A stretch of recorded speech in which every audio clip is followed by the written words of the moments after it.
Hello everyone and welcome to good old Sussex by the sea. After painstaking research, I've whittled it down to 5 Sussex towns with worst reputations. Now I'm going to be ranking them from 5, as in the least worst, to 1, the worst town in Sussex. So let's get into it straight away with town number 5, Hastings.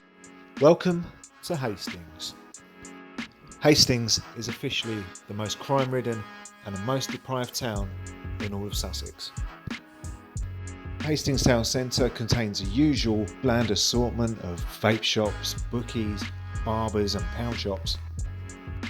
For the most part, the architecture is pretty dull or under construction. There is a nice square in the town centre with a church and a statue of a cricketer I'd never heard of, and the shopping centre seemed pretty modern and clean and okay.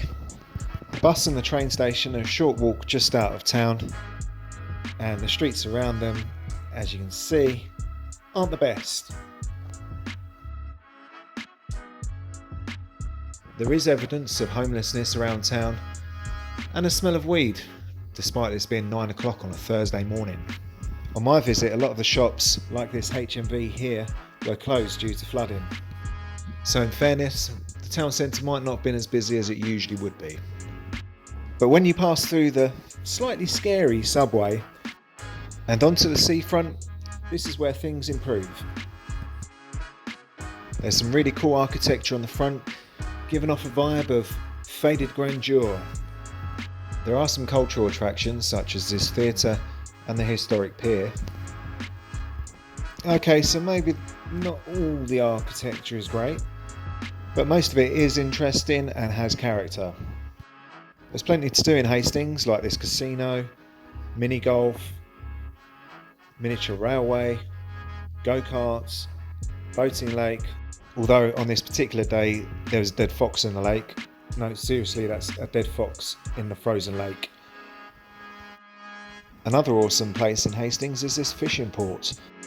This place is colourful, charming and unique. I like this place and I don't even like fishing. You can even join a Wingle club if you like. Around the fishing area and the old town, there's loads of chippies and loads of pubs. The old town is quirky, quaint, picturesque and fun.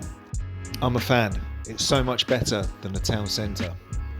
It's still a bit rough around the edges, there's some boarded up shops, but generally the seafront area and the old town of Hastings are pretty nice.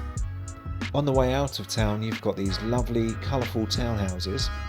And here in West Hill you've got the remains of a 12th century castle and these incredible views off of the cliffs. This is looking back at the old town. And to the north of town you have Alexandra Park, a beautiful and large park far removed from the grubby town centre. Overall, I think Hastings is alright. It's probably the only town on this list where I could spend a whole weekend and not get bored. Congratulations Hastings, you are the least worst town on this list. Town number 4, Eastbourne. Welcome to Eastbourne, the Sunshine Coast, proclaims a sign at the train station. It's not usually the case, but the sign was right today. We were by the coast and it was sunny. Immediately outside the train station you're welcomed by a hairdresser's, charity shop, a gift shop and another charity shop. Eastbourne town centre has actually improved recently. The Beacon shopping centre is modern, clean and all the shops are open. Well, except for Wilco, of course. Similar to Hastings, Eastbourne has a neglected town centre. If only there was something to distract us from these miserable buildings. And in your eyes you hold in my eye. Hurrah! A street performer.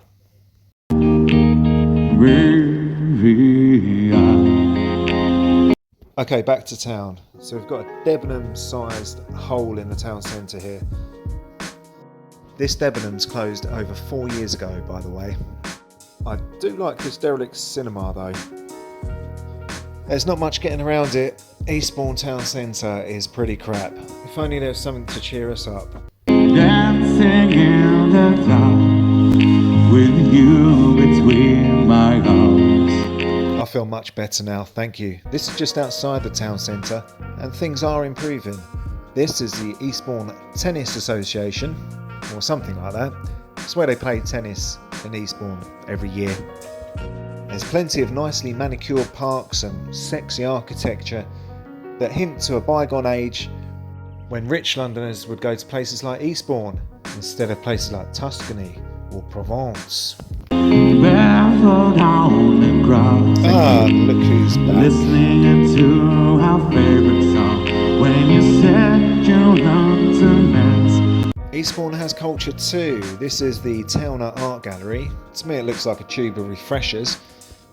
And on a nice sunny day, where better to be than the Sunshine Coast? Eastbourne coastline is pretty nice. There's palm trees and Victorian architecture, bandstands and swanky hotels.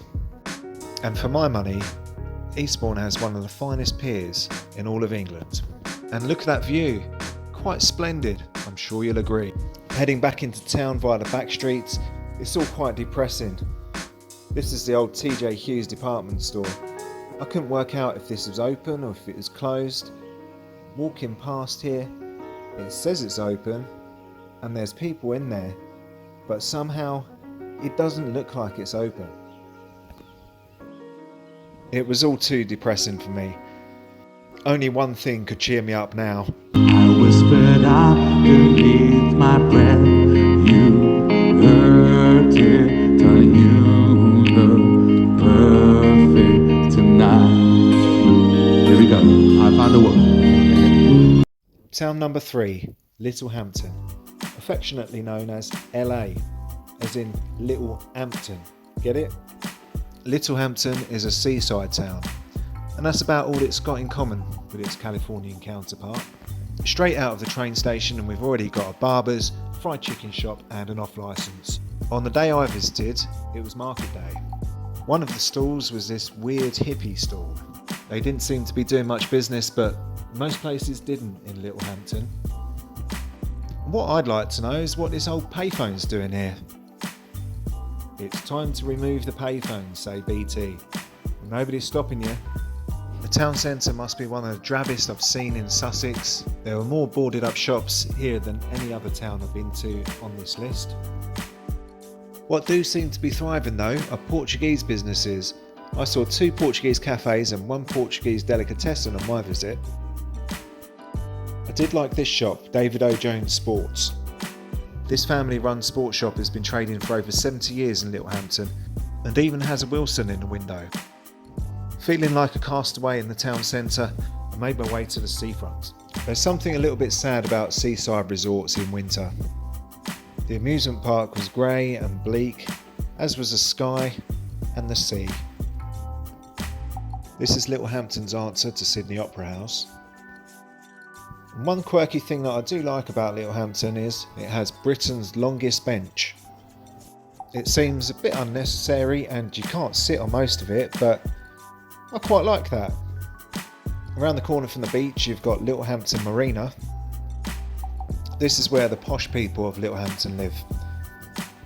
Not here specifically, but about 3 miles upriver in Arundel. Back in town I decided to take a walk through the arcade, built in 1922, to see what it's like.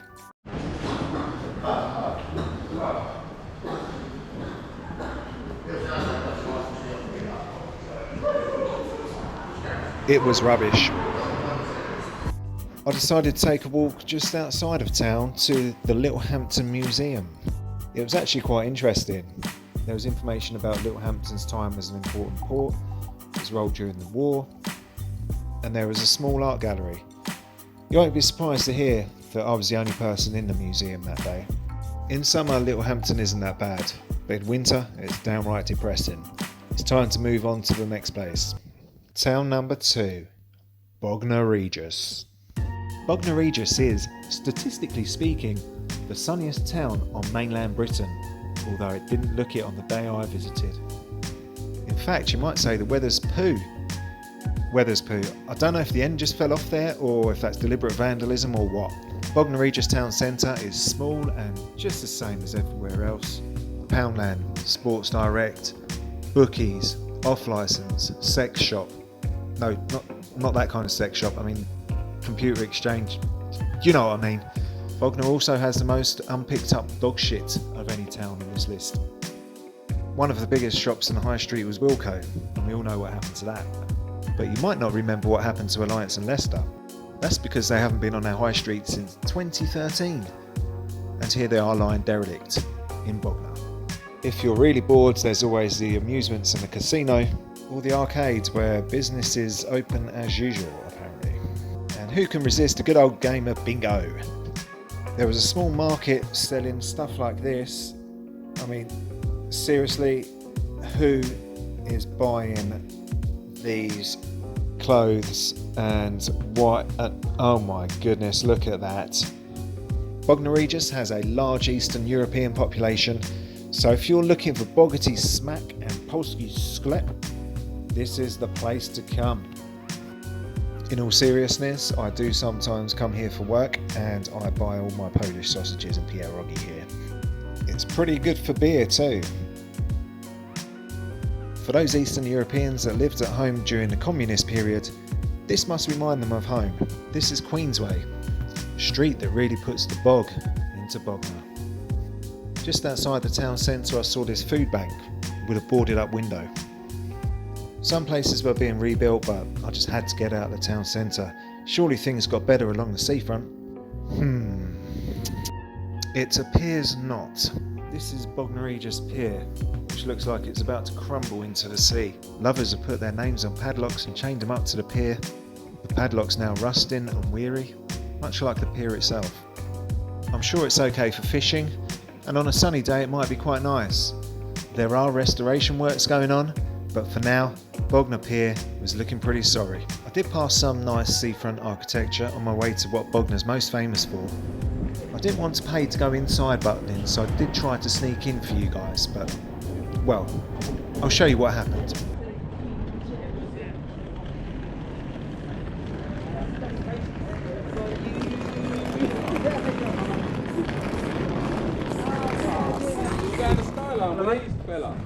Hello mate, alright.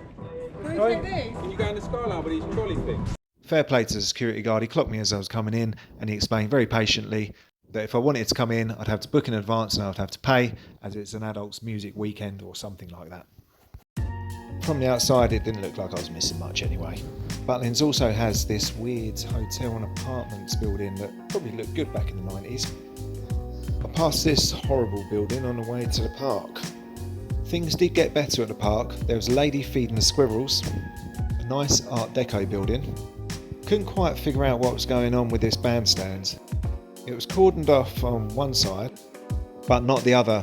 I'm sure it made sense to someone, somewhere. Another Art Deco building. There was a shop in the town centre I liked, Grandad's Front Room. A shop that sells crap you don't want at a price you won't like. And for the most part that statement was correct. But it was fun browsing anyway. I managed to resist buying this colourful skirt or this wacky keyboard. Also managed to avoid Grandad's back passage. One place I do like in Bogner is the Vintage Cinema. The interior is vintage as well, just look at those chandeliers. The cinema is comfortably the most charming building in Bogner. In fact, it's probably the only charming building in Bogner. There is a museum, but it's only open in summer. The people in Bogner are friendly though. If you find yourself without anywhere to sleep one night, say for example, they didn't let you into Butlins, then some friendly person has left out a mattress for you. It's time to move on to our last town now. So in the famous last words of King George V, bugger Bogner. Town number 1, Crawley, affectionately known as Creepy Crawley. Crawley was designated a new town in the post-war years. These towns were designed to alleviate the housing shortages following the Second World War. Many of these towns, such as Hemel Hempstead, Basildon, Stevenage, Milton Keynes, etc., are considered some of the most sterile, boring and miserable towns in England. This is the train station. This is many visitors' first impression of Crawley. And this is the County Mall Shopping Centre car park, which probably looked modern in 1947. I couldn't work out what this thing was. Was this something left over from Christmas, which was a month prior to the filming of this video? No, this isn't the Grand Place in Brussels. Nor is it the Piazza di San Marco in Venice. And it's not Times Square, New York. This is the majestic Queen Square, Crawley. Like most towns, the most popular place to grab something to eat is Greg's. This is the old post office building. The post office moved out and nobody's moved in. The old town hall building. Brutal. And this is the new town hall. Modern, functional. Here we're told by these beautiful signs that Crawley is a place to inspire, a place to do business, a place to enjoy and a place to grow. All this next to a derelict building. A place to inspire, a place to enjoy, a place to grow. This is Crawley College. On the other side of town you have Crawley Leisure Park with Five Guys, McDonald's, cinema, Hollywood Bowl, etc, etc. There's also a big shopping centre called the County Mall, and that's alright, again, if you're into that kind of thing. I decided to get out of the town centre, have a look around the suburbs, see if things got better. But it didn't. Even the churches in Crawley are rubbish. Next I went to Tilgate Park. Nice park with a nice lake. It's no shock that this is rated #1 thing to do in Crawley on TripAdvisor. They even have Go Ape, which is pretty cool. I headed back into town, and along the London Road area, it was actually alright. Some nice pubs and historical buildings. Not sure about the sculptures though. I decided to take a quick visit to the museum. It was quite a nice little museum, although being a new town, Crawley doesn't have the same level of history as Hampton, for example. There was an exhibition about the football team, Crawley Town, the Red Devils, who play in League Two. The only town on this list with a professional football team. Not that anyone seems to want to support them. In a town of 100,000 people, Crawley's average attendance this season is 2,500. One sport that does seem popular in Crawley is discarding Asda shopping trolleys. You'll find them all over town. Gardens, hedges, rivers, by the side of the road. This is an image that an architect has for a brand new development in Crawley. It looks just as depressing as the old ones. And just beside this vision for the future, over there on the left, look what we have, a shopping trolley. I'm sorry Crawley, it's not me, it's you. You're officially the worst town in Sussex. At least you can console yourselves with the fact that you're not too far from Gatwick Airport. So what do you guys think? Do you agree with the order of the top 5? Do you think I've missed out a town? Do you think I've been too harsh or too soft on any of the towns? Let me know in the comments. Thank you very much for watching. I'll see you guys soon.